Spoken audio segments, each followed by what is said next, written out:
Buenos días a todos. Es un placer teneros aquí. Os voy a presentar a quienes van a compartir, ojalá fuera cerveza, pero va a ser agua, porque lo ideal sería que fuera una conversación entre amigos, charlando sobre las cosas que les unen y hasta es probable que las cosas que les separan. A Óscar Murillo, a mi izquierda, casi no lo presento, es uno de los más notables artistas colombianos de arte contemporáneo.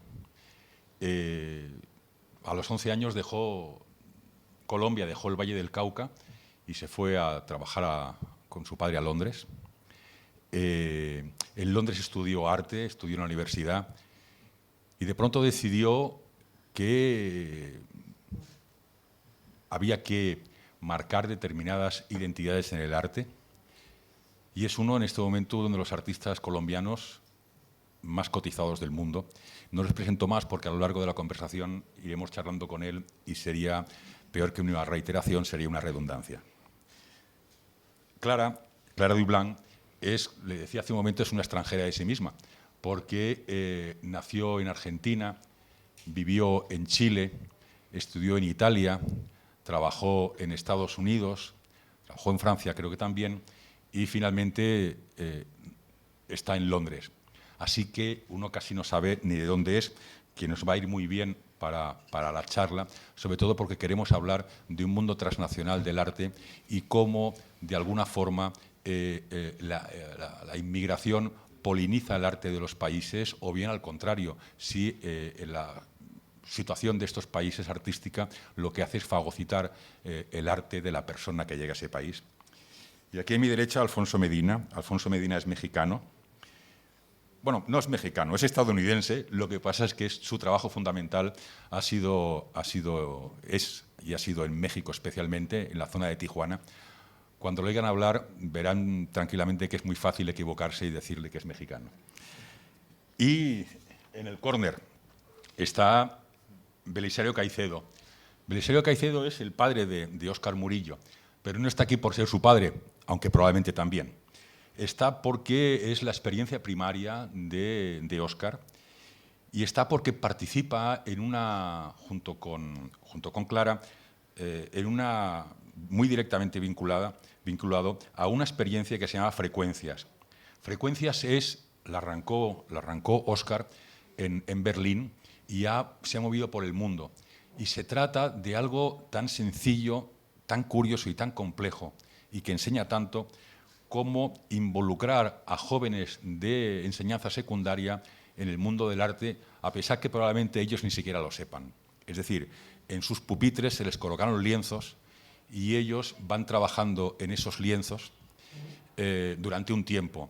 Y allí están sus experiencias vitales, allí están cómo ven el mundo, y lo que sabremos es, a lo largo de la charla, si esa experiencia que se ha hecho en Berlín, que se ha hecho en Tel Aviv, se ha hecho en Colombia y que tiene ya por delante un largo desarrollo, pues nos va a explicar bastante cómo ven los niños el arte y no solamente eso, sino de una forma mucho más vital, si hay algo que es transnacional en los niños, si los niños ven el mundo de una forma distinta a través de cómo dibujan, cómo se interrelacionan con el lienzo, si hay cosas comunes y son muy distintas, ¿qué es cada uno?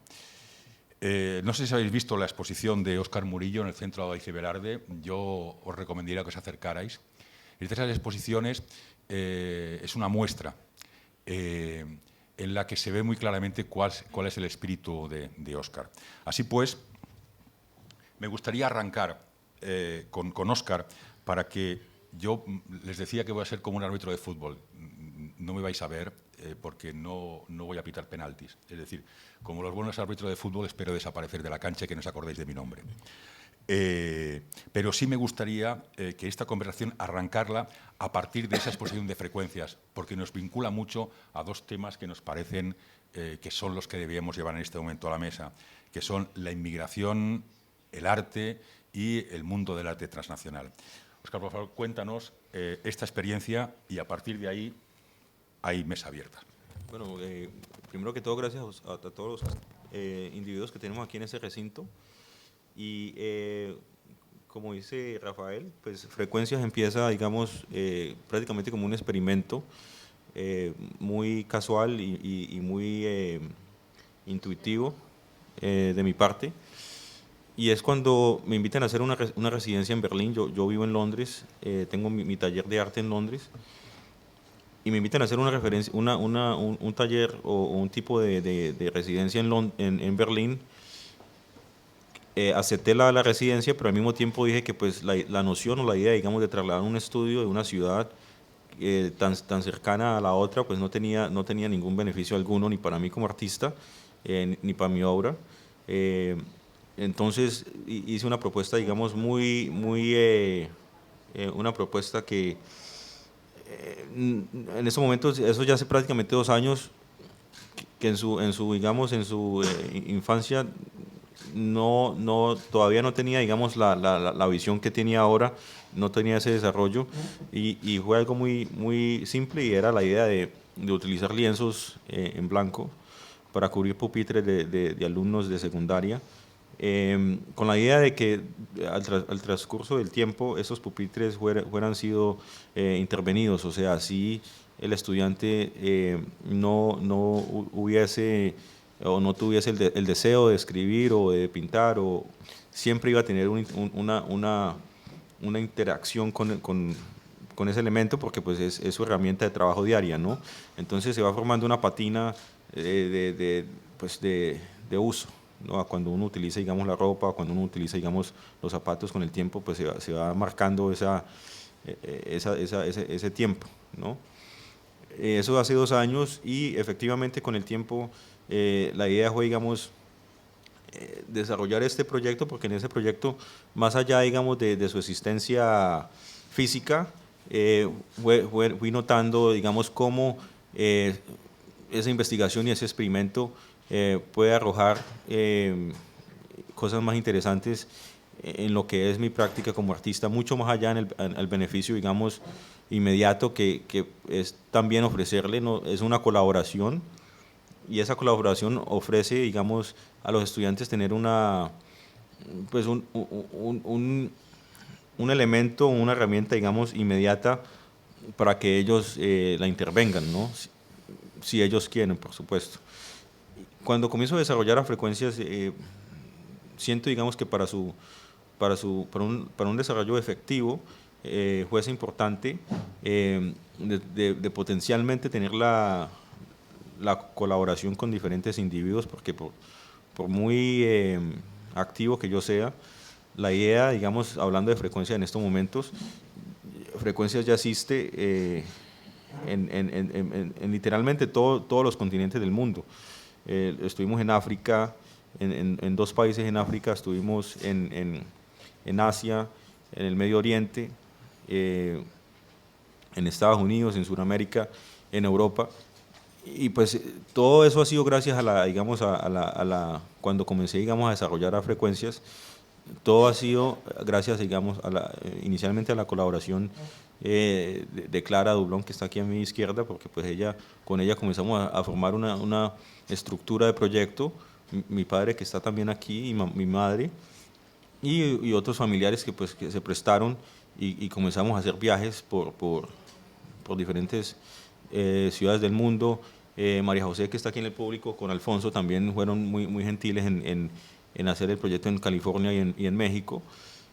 Y entonces Frecuencias en esos momentos se está, digamos, infiltrando, pero al mismo tiempo eso, digamos, nos da pie para comenzar una conversación, o para entrar en una conversación que me interesa mucho, y que también siempre la estuve presente, que es, digamos, el movimiento transnacional, como lo dijo Rafael, ¿no?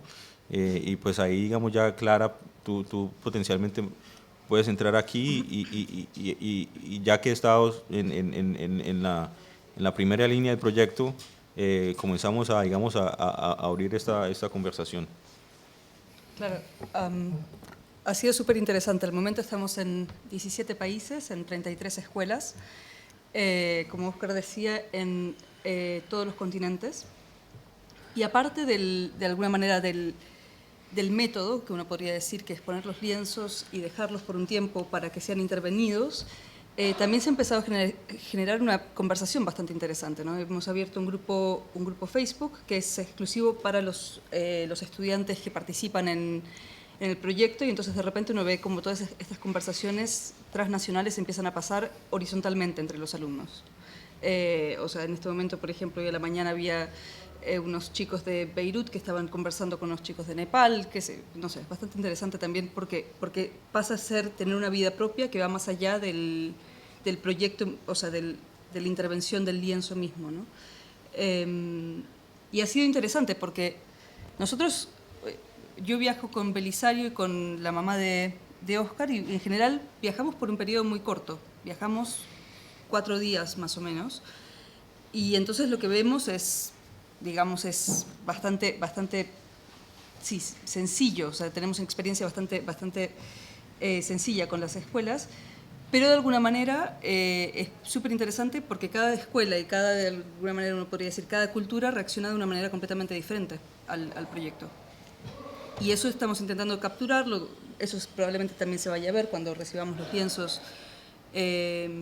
Bueno, ya hemos empezado a recibir algunos, pero van a seguir viniendo, y la idea es casi un poco un proyecto que tiene quiere ser como bastante enciclopédico, geográfico, ¿no? Porque estamos yendo para todos lados en realidad, y eso también pasa a ser muy democratizador de alguna manera.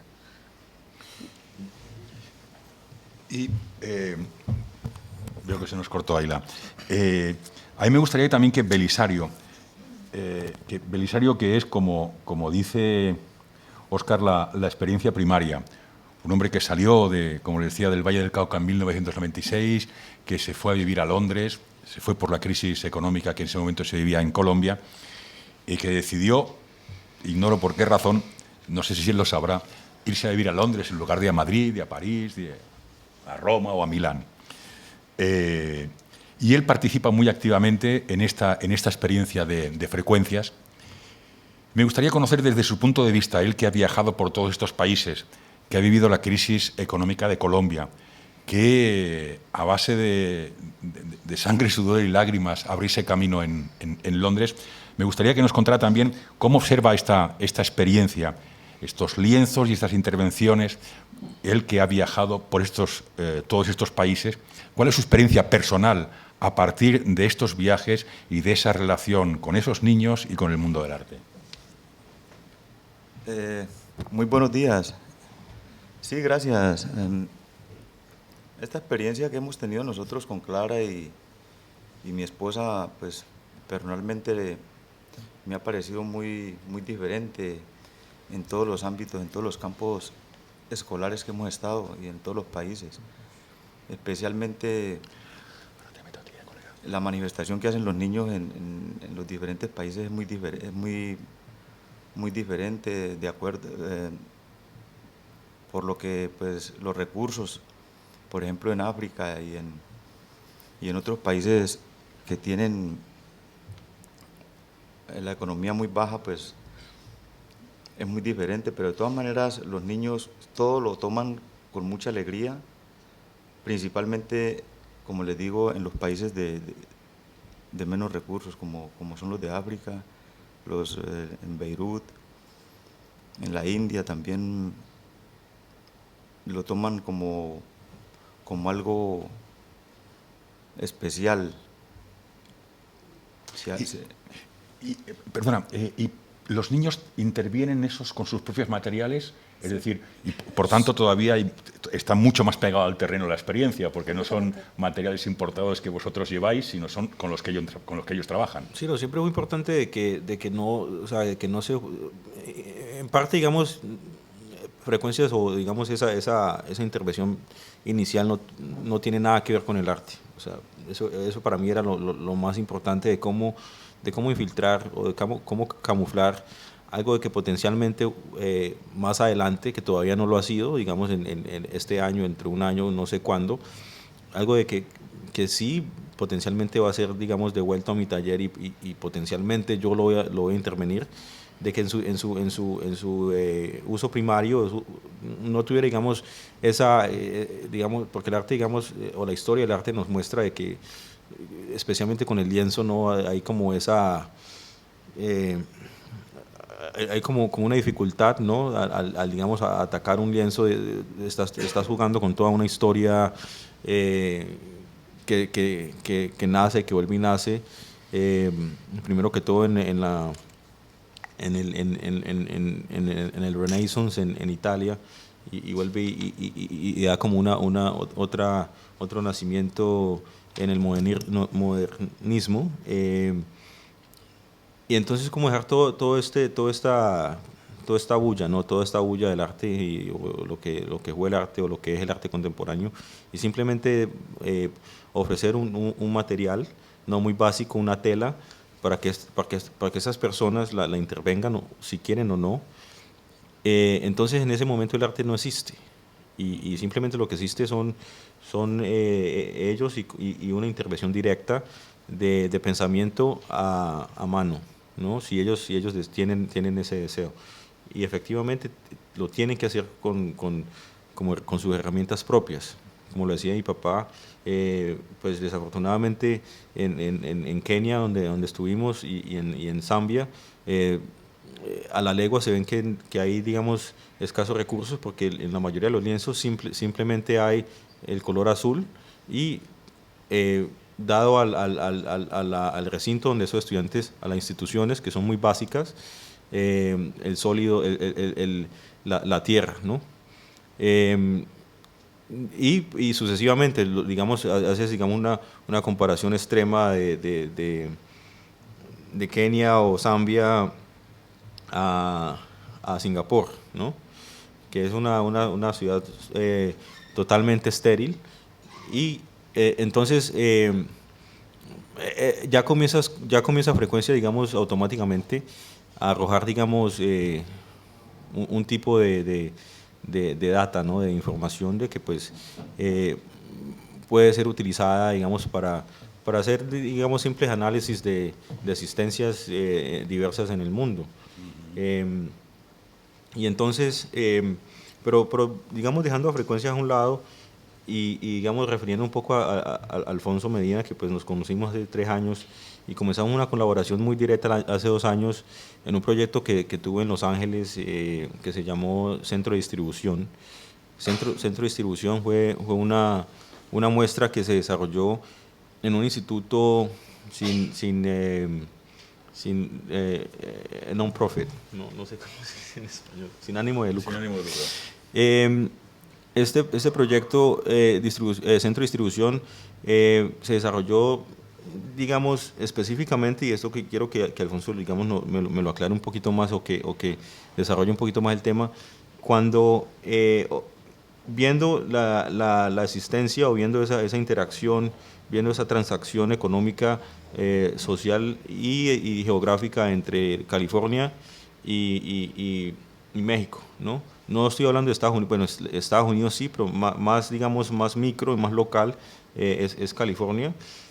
Y entonces, viendo, digamos, a la riqueza de conocimiento que tiene Alfonso, comenzamos a desarrollar toda una colaboración, pero me gustaría que Alfonso, digamos, se expandiese un poco en el tema, lo que es, digamos, toda esa dinámica diaria que a pesar de, como Alfonso me estaba diciendo, es una de las fronteras más cerradas, pero a la misma es una increíblemente abierta, ¿no? Sí, bueno, ahí creo que fue súper interesante cuando empezamos a dialogar, un poco el comparar la práctica y la dinámica de la práctica de Oscar y la producción de obra, cómo funcionaba. Y cuando llegó a hacer este proyecto en Los Ángeles, que realmente fue como un poco una residencia también, y cómo se reflejaba esta práctica en la localidad de Los Ángeles, en donde nuestra práctica principalmente es en Tijuana, en donde pues es la frontera más transitada del mundo, y es una frontera que todos los días cambia, en donde es una frontera muy dura, muy vigilada, pero que para muchísima gente no existe. El intercambio de información, el intercambio de capital social, la dinámica en donde una persona amanece en un país y a mediodía está trabajando en otro país y regresa a dormir en México, como todas esas dinámicas en donde la identidad de la gente, la identidad local no es ni siquiera de un mexicano o de un americano, ¿no? Se van creando como estas terceras identidades en donde la región tiene su propia cultura, que para mí ha sido siempre como muy interesante el haber podido crecer ahí, y el empezar la colaboración con Oscar, en donde Oscar tenía estas ideas y cómo se empezaban a reflejar o a producir por gente mexicana, que se estaba produciendo parte de la obra en Tijuana, se llevaba a Los Ángeles, luego terminó en Nueva York. Entonces realmente como estas fronteras se van diluyendo y se van moviendo todos los días, ¿no? ¿Y qué consiste el proyecto de centro de distribución? Como centro de distribución, la idea era, digamos, hablando un poquito de la institución que se llama The Mistake Room, que es una institución, como repito otra vez, sin ánimo de lucro, dirigida por el curador y director César García, que desafortunadamente no pudo estar aquí con nosotros hoy. Y la idea era de inaugurar el espacio, ¿no? Inaugurar el espacio, pero siempre, digamos, teniendo en mente, pues yo como artista, y digamos, dejando un poquito, devolviéndome un poquito más atrás y hablando un poquito yo de un proyecto que hice en Londres que se llamó si yo fuese a trazar una línea, este paseo comenzó 400 kilómetros norte de la línea ecuatorial. O sea, prácticamente me estoy referenciando a sí mismo, también hablando de la línea ecuatorial que le da referencia, digamos, a los países del sur, ¿no? a los continentes del sur, a África, los principales continentes, que es Suramérica, África, claro, está Asia también, y cómo, digamos, coincidentalmente, pues la línea ecuatorial pues traza Colombia, Ecuador, Brasil, se mete al centro de África, y hablando, digamos, de una Europa, de una Norteamérica que siempre han nacido las culturas dominantes, ¿no? Las culturas occidentales. Utilizando paquetes de comida, loterías, que a medida de mis viajes los he encontrado por esos países. Literalmente en un museo tracé una línea y fui posesionando todos los diversos paquetes de Brasil, Colombia, asiáticos, africanos. Es como dando como tratando de darle una metafórica a lo que estamos experimentando nosotros en el mundo en estos momentos, que es una inmigración en reversa, ¿no? Que ya hace una hora estuvimos hablando de cómo toda una población latinoamericana está en éxodo de Europa. Y entonces, Centro de Distribución utiliza, digamos, esa localidad mexicana también como para desarrollar un poco ese punto. La geografía de esta institución en Los Ángeles, queda en todo el centro de Los Ángeles, y en un perímetro de más o menos un radio de más o menos unos 10 kilómetros es donde existe bodegas de todos los productos que entran a California por México. También están todas las bodegas de producción bodegas de ropa, ahí está American Apparel, o sea literalmente es el centro de distribución. Entonces, un poco como he hecho también aquí en Madrid con mi muestra, utilizo mi lenguaje artístico para hacer una infiltración local, ¿no? Con el conocimiento de César, con el conocimiento de Alfonso, desarrollamos toda esa temática y literalmente monté un centro de distribución, pero pues a mi noción, a mi conocimiento artístico. Es importante también no meterse en temas locales tan a fondo, porque pues no soy de Los Ángeles, y por eso era importante tener esa colaboración como personas como Alfonso y César García. Entonces, así sucesivamente se desarrolló la obra.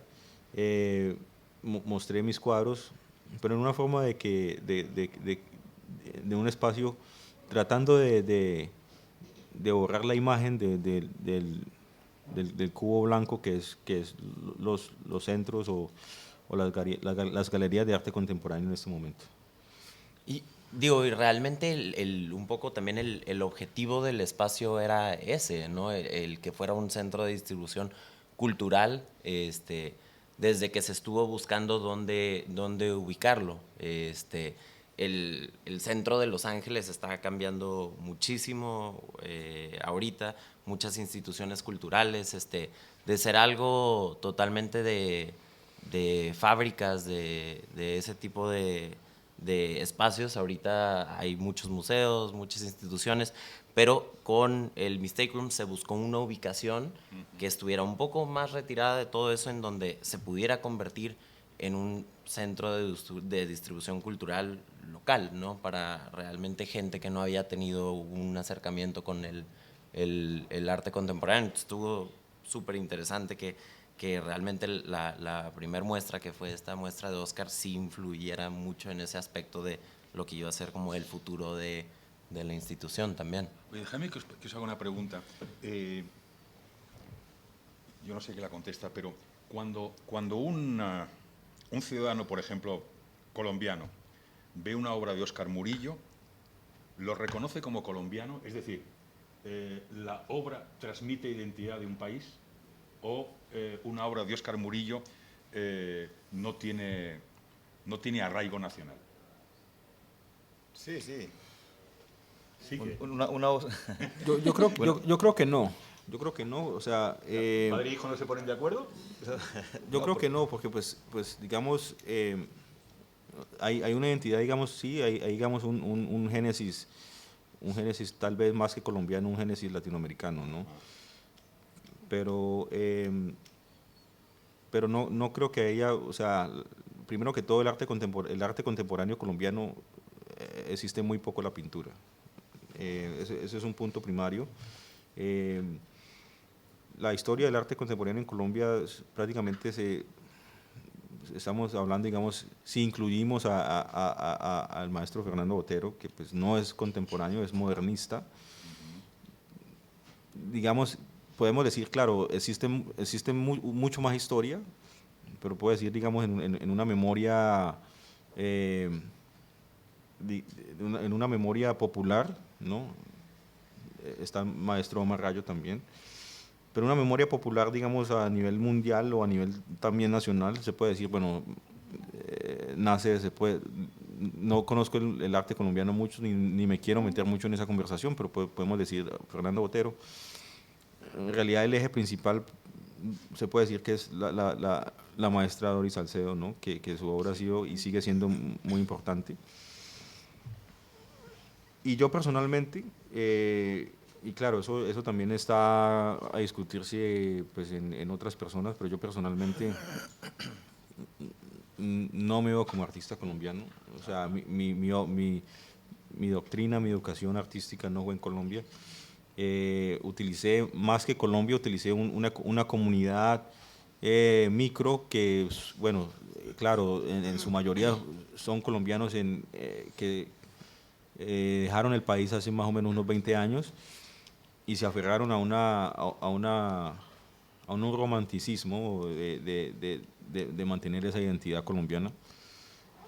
Y eso, digamos, se vuelve como todo un recurso para mí, para hacer proyectos que van mucho más allá de la pintura y que entra, digamos, a la acción y a instalaciones, etcétera, etcétera. Pero si posiblemente, bueno, se va desarrollando un conocimiento de mi trabajo. Específicamente, si estamos hablando de la pintura, se va desarrollando un conocimiento de la pintura en los últimos, se puede decir, 3 años, que bueno, comienza a tener una identidad que me identifica a mí como colombiano, pero pues en sí, digamos, que el arte sea colombiano, no creo que sea colombiano. Para Clara, ya que veo que se me estáis haciendo acentos adelantados. Tú naciste en Argentina, viviste en Chile, estudiaste en Bolonia, creo. Sí. Trabajaste en Estados Unidos, en Francia, vives en Londres. ¿Hay algún tipo de relación entre el arte y la identidad nacional? ¿Hay necesidad por parte del artista, más allá del caso de Óscar, de sentirse de algún lugar? A ver, no me siento en posición de responder por todos los artistas, absolutamente no. Por lo que conoces. Pero lo que me gustaría decir es, o sea, de alguna manera lo que... un poco lo que acaba de decir Óscar, ¿no? Cuando nosotros nos conocimos y empezamos a hablar y a colaborar por primera vez, fue sobre todo, yo me ocupo mucho del tema de inmigración en Inglaterra, y nos pusimos a hablar sobre todo del tema identitario, justamente, ¿no? Y hablábamos mucho de cómo se posiciona uno, en cuanto a artista, pero en cuanto a cualquier profesión, en cuanto a individuo también. Y me parece que es bastante interesante esa cosa que sucede mucho con migrantes, que de alguna manera se genera esta situación en que hay referentes culturales muy fuertes que llevan al lugar de origen, que en este caso podría ser Colombia, pero en mi caso, por ejemplo, es Argentina, aunque he vivido la mayoría de mi vida afuera, pero que de alguna manera esos referentes son válidos siempre y cuando uno se queda afuera, que en el momento que uno vuelve, como que esos se invalidan porque han estado fosilizados o idealizados, o como tú decías hoy, como hechos simbólicos, ¿no? Y entonces, o sea, yo cuando veo, por ejemplo, tu obra no la relaciono necesariamente con Colombia, sí tiene muchos referentes culturales de Colombia, pero el lenguaje no necesariamente es un lenguaje que lo llevaría a ese país. ¿Y en la arquitectura ocurre lo mismo? Es decir, ¿hay una arquitectura que necesita aferrarse a un lugar? Tú cuando haces edificios en Tijuana, ¿son edificios reconocibles como mexicanos? Cuando haces edificios en Los Ángeles, ¿son reconocibles como edificios, digamos, con cierto toque mexicano en Los Ángeles? ¿Hay alguna identidad en la arquitectura, en el arte de la arquitectura?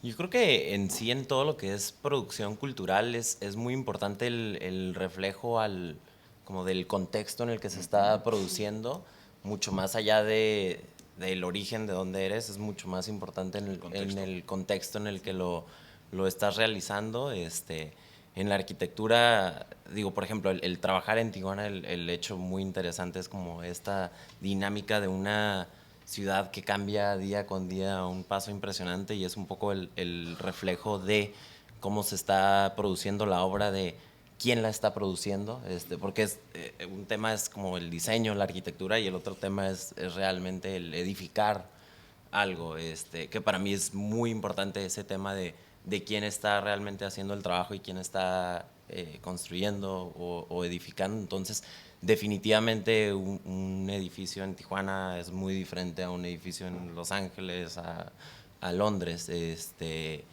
Y sí, digo, y creo que Óscar también tienes mucho la experiencia de estar trabajando en diferentes ciudades, ¿no? El hacer una residencia influye dónde estás produciendo la obra, más allá de Colombia, Londres. Exacto, Sí, efectivamente. Inclusive en estos momentos estoy haciendo una residencia en San Antonio, Texas, donde a propósito, pues, quise, pues, literalmente darle una pausa, digamos, a toda una trayectoria que se viene desarrollando con X estructura, con X herramienta, porque a medida que uno va desarrollando su obra es muy fácil decir, bueno, quiero trasladar a todo un montaje que existe, digamos, en un taller en Londres, y trasladarlo, digamos, a San Antonio, y literalmente uno prácticamente trabaja en una burbuja, ¿no? Como frecuencias, digamos, una residencia, siempre la idea es, digamos, de que haya una haya un empuje, ¿no? De que haya prácticamente que uno esté ahí a punta de cañón al borde de decir, bueno, ¿cómo vamos pues no siempre, pero así lo veo yo, todos los artistas no son lo mismo, ¿cómo vamos a desarrollar un proyecto sin esa herramienta y sin esa estructura que siempre se ha, digamos, conocido? Entonces, comencé, digamos, a desarrollar una colaboración con individuos que trabajan en el ámbito del arte, productores del arte, en Guadalajara. Una de las condiciones era de que tenía que haber una comunicación entre esas dos ciudades muy fáciles. O sea, de Guadalajara a San Antonio hay 2 vuelos semanales. Y la idea era que había una comunicación que fluya, ¿no? Que esa persona que entramos en colaboración o que estamos en producción tenga una facilidad de moverse de un lugar al otro fácilmente. Y ahí van comenzando las condiciones, o sea, ya ahí se va desarrollando una obra, ya ahí se va desarrollando un proyecto. Es decir, que no trasladas el taller de un lugar a otro, sino que trabajas sobre el terreno con, digamos, si estuviéramos en términos agrícolas, con producto del terreno. Es decir, no hay sensación de burbuja de un lugar a otro, sino hay integración del artista. Sí, que sea orgánico. Que sea orgánico. En la exposición de Murillo, si habéis ido y si no os la recomiendo, oiréis una voz que cuenta una historia. Y cuenta la historia y se cuenta una historia en 4 idiomas. En árabe, en francés, en inglés y en español, ¿no? Hebreo. En hebreo, perdón, en hebreo. También. En hebreo también. Y es la experiencia de Belisario. Y a mí me gustaría que nos contara cuál es la síntesis de lo que dice en esa exposición, que me parece que tiene mucho que ver también con la historia de la inmigración, de los movimientos migratorios. Sí, respecto al movimiento migratorio, pues les puedo decir que siempre cuando uno está en situaciones difíciles, siempre hay que buscar una salida. Esa fue la causa de haber inmigrado a Inglaterra desde Colombia. Había una recesión económica y me tocó, más que por problemas políticos, porque la inmigración se hace por diferentes motivos, y más que por un motivo político, pues lo hice más que todo por una necesidad económica. Entonces, esa fue la causa de llegar yo a Londres en 1996, cerca de 20 años. Entonces, esto me causó un impacto, una impresión, porque pues primera vez que salgo de un territorio donde apenas somos 10.000 habitantes y llegar a una selva de cemento sin el idioma, me tocaba que hablar por señas. Digamos, cuando iba yo a pedir el pollo en el restaurante, tocaba que hacer así. Bueno, fueron situaciones muy difíciles. Y entonces, cuando uno tiene un problema tan difícil como es el bienestar social, el bienestar familiar que se deteriora o se para, pues toca que buscar la salida de todas las formas que sean posibles. Entonces, ese básicamente es el factor primordial, ¿no? Para que una persona sea migrante. Sí, la migración tiene diversidades de causas, ¿no? Mucha gente emigra por problemas políticos, otros por problemas sociales y otros también por problemas de violencia, de pronto por personas que han sido amenazadas de muerte. Entonces, generalmente, o sea, yo analizando la migración, eso es un tema muy diverso y muy difícil, muy de comparar o un tema muy difícil de definir, porque yo pienso que la migración ha existido desde toda la vida de la existencia del hombre. Y esa es la razón de que todo el tiempo nos vamos a intercambiar de culturas y de diferentes idiomas y diferentes clases de personas que en todo el planeta, en toda parte. Y esa es la reflexión que nos llega a través de ese audio que se oye en varios idiomas en la exposición. No sé si lo había dicho, pero insisto, vayan a verla porque vale la pena.